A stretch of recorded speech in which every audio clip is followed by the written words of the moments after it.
주님께서 여러분과 함께 또한 사제의 영과 함께 마테오가 전한 거룩한 복음입니다. 주님 영광 받으소서. 그때 예수님께서 사도들에게 말씀하셨다. 사람들을 조심하여라. 그들이 너희를 의회에 넘기고 회당에서 채찍질할 것이다. 또 너희는 나 때문에 총독들과 임금들 앞에 끌려가 그들과 다른 민족들에게 증언할 것이다. 사람들이 너희를 넘길 때 어떻게 말할까, 무엇을 말할까 걱정하지 마라. 너희가 무엇을 말해야 할지 그때에 너희에게 일러주실 것이다. 사실 말하는 이는 너희가 아니라 너희 안에서 말씀하시는 아버지의 영이시다. 형제가 형제를 넘겨 죽게 하고 아버지가 자식을 그렇게 하며 자식들도 부모를 거슬러 일어나 죽게 할 것이다. 그리고 너희는 내 이름 때문에 모든 사람에게 미움을 받을 것이다. 그러나 끝까지 견디는 이는 구원을 받을 것이다. 주님의 말씀입니다. 그리스도님 찬미합니다. 오소서 성령님.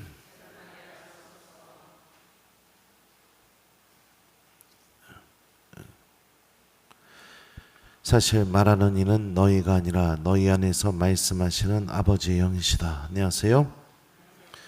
오늘 김대건 신부님 축일입니다. 16세에 신학생으로 발탁이 돼서 마카오까지 걸어가서 거기서 이제 공부를 이렇게 하고 우리나라에 들어오셔서 1년도 안 되는 시간 동안 사목하다가 붙잡혀서 돌아가셨죠. 그 김대건 신부님의 이 삶을 좀 들여다보면 충분히 나는 신부가 못 되겠다 이렇게 얘기할 수 있는 경우들이 다분히 많았던 것 같아요. 그 보면 이 신학생 때부터 신부님은 그 위병, 두통, 요통 이런 거를 이렇게 굉장히 앓고 있었답니다. 그러니까 허약 체질이었죠.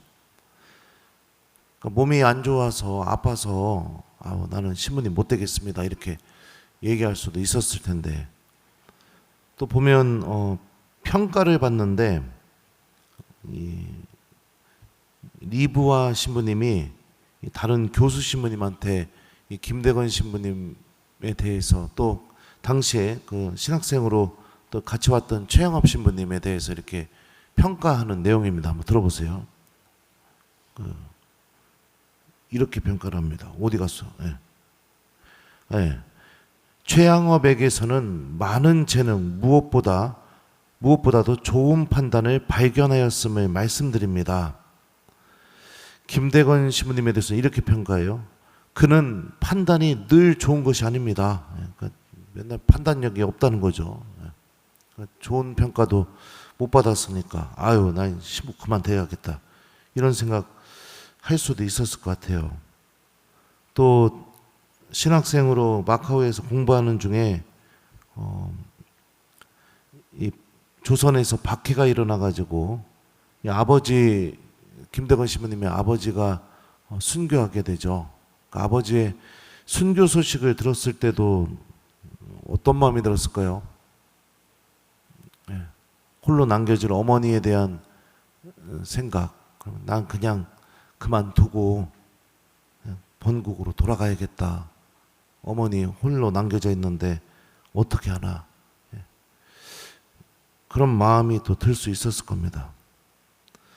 또 이 서품 받기 전에 김대건 신부님은 귀국을 하게 되죠. 들어와서 제 기억에는 몇 개월, 한 10개월 그 정도 이렇게 지내게 되는데 그때 어머니에게 자신이 귀국했다는 소식을 안 알려요.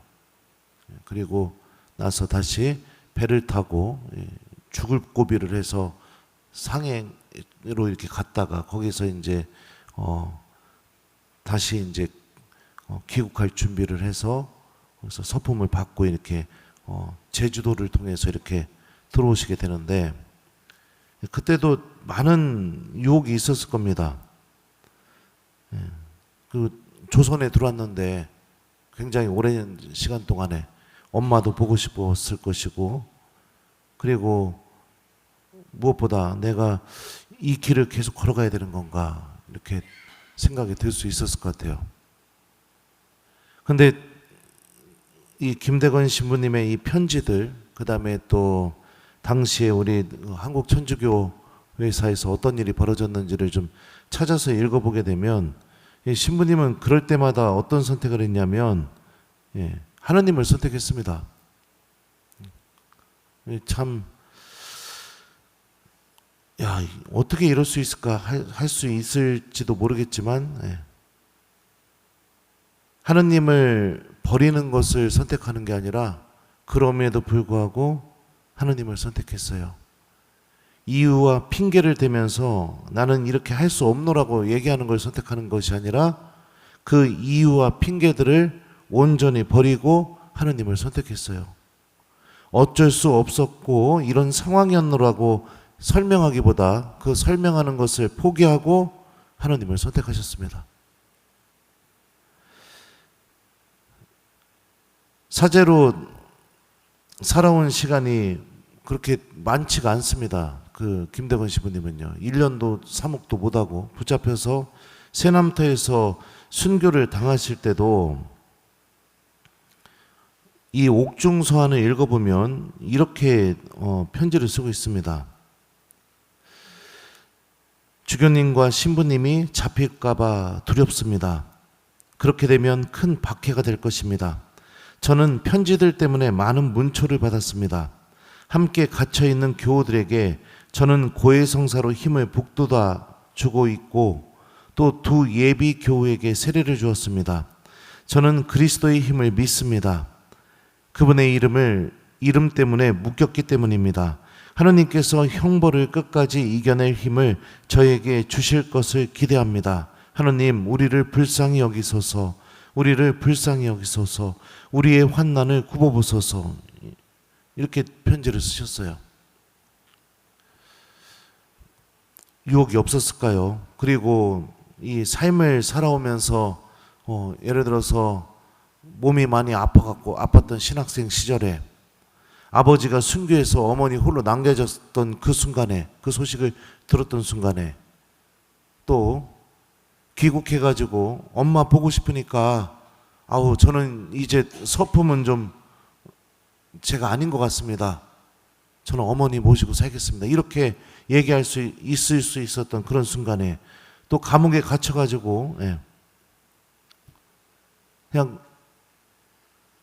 배교하고 사제로 내가 갖고 있는 재능이니 뭐니 이게 너무 아까우니까 한 번만 타협하고 그럴 수도 있었을 텐데요. 근데 그 순간마다 김대건 신부님은 이유와 핑계를 대고 어쩔 수 없었노라고 이렇게 타협하고 그게 아니라 그냥 하나님을 선택합니다. 그리고 그 하나님을 선택한 것 때문에 순교하게 되죠. 그럼 여기서 우리가 한 가지 알 수 있는 것이 무엇이냐? 순교라는 게 막 어마어마하게 대단한 거고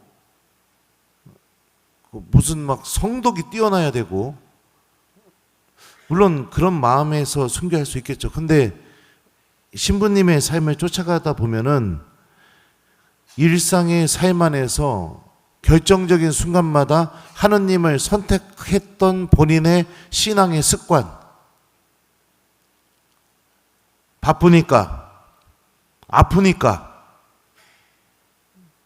뭐 해야 되니까, 그리고선 하느님을 선택하지 않는 것이 아니라 그럼에도 불구하고 주님을 선택하고 그럼에도 불구하고 주님께서 불러주신 그 부르심을 선택하고 그렇게 하루하루 하느님을 선택하면서 걸어왔던 순간이 순교하는 순간에도 힘을 드러내지 않았을까 그렇게 느껴집니다.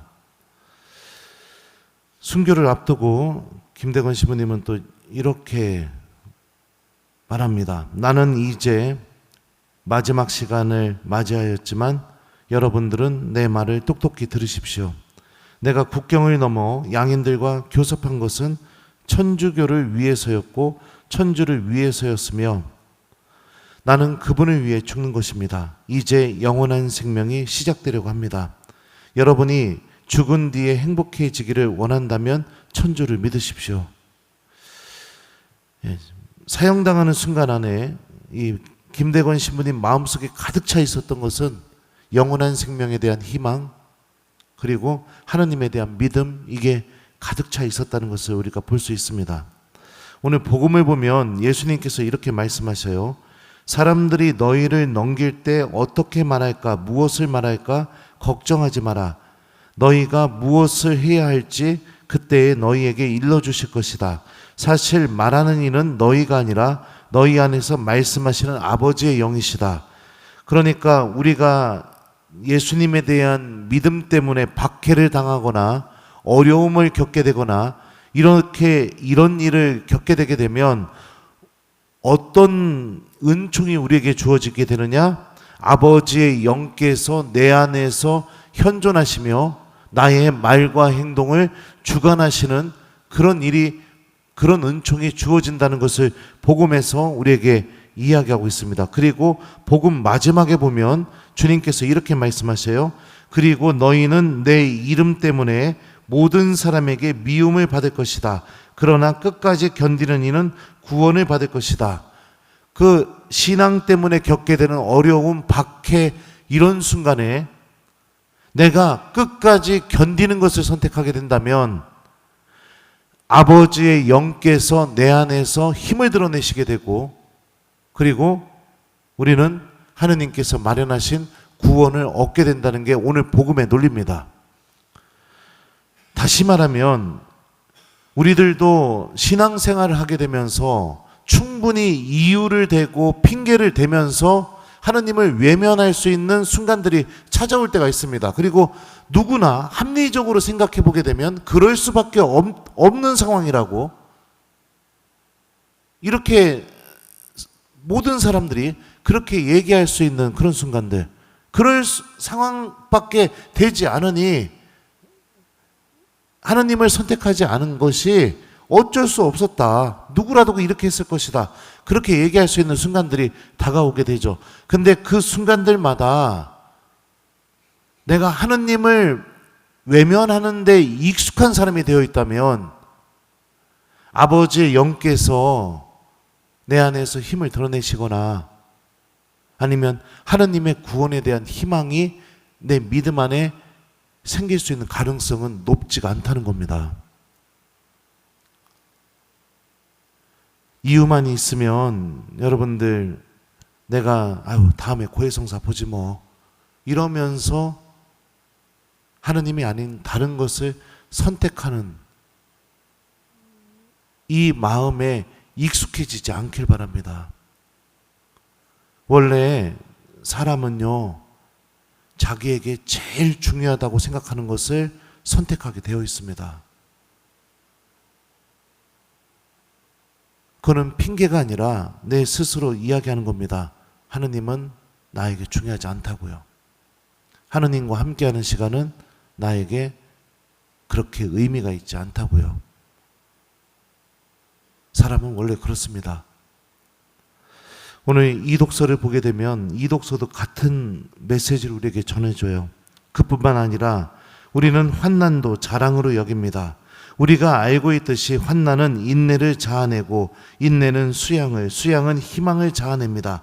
그리고 희망은 우리를 부끄럽게 하지 않습니다.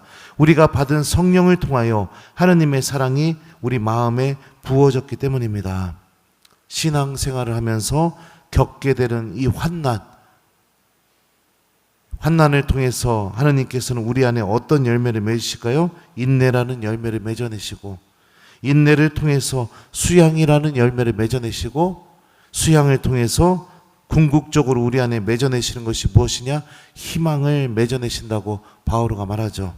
그리고 그 희망을 통해 성령께서 우리 안에 활동하시며 하느님의 사랑이 우리 마음 안에 부어졌다는 것을 우리가 체험하게 해준다고 바오로도 우리에게 이야기하고 있습니다. 사제로 살면서 좀 신기한 것들을 좀 요즘 체험합니다. 부모님은 엄청나게 열심히 신앙생활하는데 자녀들은 누구보다도 열심히 냉담하는 경우들을 보게 됩니다. 어떻게 하면 이런 일이 벌어지게 될까? 안타깝기도 합니다. 저는 뭐 비난하고 싶은 마음은 없어요. 하지만 결정적인 순간마다 내가 만약 타협하는 사람이 되었다면, 그래, 시험 기간이니까 이번 주는 성당 가지 말고 공부해.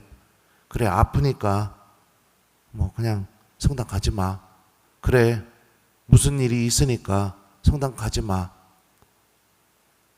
내가 은연중에 계속해서 자녀들에게 이런 방법을 가르쳤다면 자녀들은 부모님을 통해서 배우질 못한 거죠. 신앙도 나에게 중요한 것이고 지켜야 된다는 것을요. 요즘 아이들은 여러분들 뉴스를 보니까 그렇더라고요. 자기 고민 이야기를 누구랑 얘기하는지 아세요? AI랑 얘기한대요. 기계랑, 이 기계랑. 기계만 붙잡고 살아가는 거예요. 그래서 어떻게 되느냐? 친구도 못 사귀어요. 친구 사귀고 다가가는 거 그거 제일 두려워합니다. 애들이. 기도할 수 있는데, 하느님과 대화할 수 있는데, 하느님께 위로받을 수 있는데, 하느님의 은총을 받을 수 있는데 그런 거 선택하지 않습니다. 사랑하는 교회 여러분들, 우리 김대건 신부님을 통해서 우리들의 믿음의 모습도 한번 생각해 봅시다.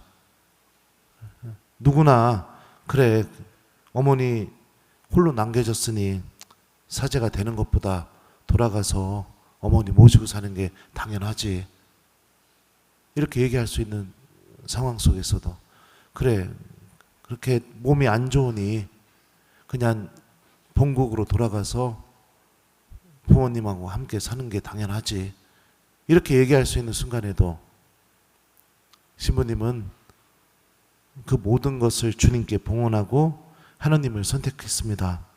그리고 하나님만을 선택하는 그 믿음이 결국에는 순교의 월계관을 쓰게 만들었고, 그 김대건 신부님의 순교의 피를 통해서 지금의 오늘날의 한국 천주교회가 이렇게 성장하게 되었죠. 신앙은 여러분들 이유만 있으면 외면하고 버리고 어쩔 수 없노라고 얘기하는 것이 아닙니다. 신앙 때문에 포기할 수 있어야 되고요. 신앙 때문에 내가 아무리 값지고 좋은 것이라 하더라도 그 마음을 주님께 봉헌하고 하느님을 선택할 수 있어야 됩니다. 이게 우리가 선조들로부터 물려받은 신앙의 유산이죠. 우리는 믿음을 통해서 하느님 나라를 차지할 수 있고 영원한 생명을 얻을 수 있습니다. 뜬구름 잡는 얘기처럼 들릴지 모르겠지만 수많은 순교자들은 제가 방금 말한 이 희망 때문에 모든 것을 내던지고 하느님을 선택했습니다. 우리도 믿음을 통해 수많은 순교자들이 소중하게 여겼던 하느님께서 주시는 구원과 영원한 생명을 가치 있게 대하는 신앙인이 되었으면 좋겠습니다. 여러분들이 마음을 흔들게 만들고 중요하다고 여기게 만드는 것들, 그거 포기하고 하느님을 선택하셔도 그 정도의 가치는 있습니다. 왜냐하면 주님께서 주시는 그 은총이요, 나의 영혼을 다 씻어 주실 수 있고 나의 상처받은 마음을 치유해 주실 수 있고 절망 속에서도 함께 계시다는 것을 체험시켜 줄 수 있고, 무엇보다 죽음의 힘도 그 하느님의 사랑을 막을 수 없다는 것을 결국에는 느끼게 해줄 수 있으니까요. 그러니 이번 한 주 여러분들 이유만 있으면 아유 뭐 다음에 기도하지 뭐, 아유 다음에 미사 가지 뭐, 아유 뭐 다음에 뭐 하지 뭐, 이러면서 계속 하느님을 외면하고 하느님을 떠나는데 익숙한 한 주가 아니라 우리 김대건 신부님의 믿음을 생각하면서 이번 한 주만큼은 하느님을 좀 선택하는 한 주를 보냈으면 좋겠어요. 그래, 내가 주님 때문에 이거 포기한다. 하느님 만나려고 내가 이거 포기한다. 이런 마음으로요. 그리고 성전에 와서 이 성체를 바라보며 주님께 얘기해 보십시오. 주님, 저 왔습니다. 그러면은 정말로 여러분들 아버지의 영께서 여러분들이 그걸 포기하고 주님과 함께하는 시간을 선택한 여러분들의 기도 안에서 반드시 하느님이 살아계시다는 것을 체험시켜주고 여러분들의 희망이 하느님 나라로 향할 수 있게 해주실 겁니다. 그래요. 이번 한 주 하느님을 다른 것과 바꾸지 않게 이걸 숙제로 드립니다. 그래서 하느님을 먼저 선택하는 한 주를 보내봤으면 좋겠어요. 사실 말하는 이는 너희가 아니라 너희 안에서 말씀하시는 아버지의 영이시다. 아멘.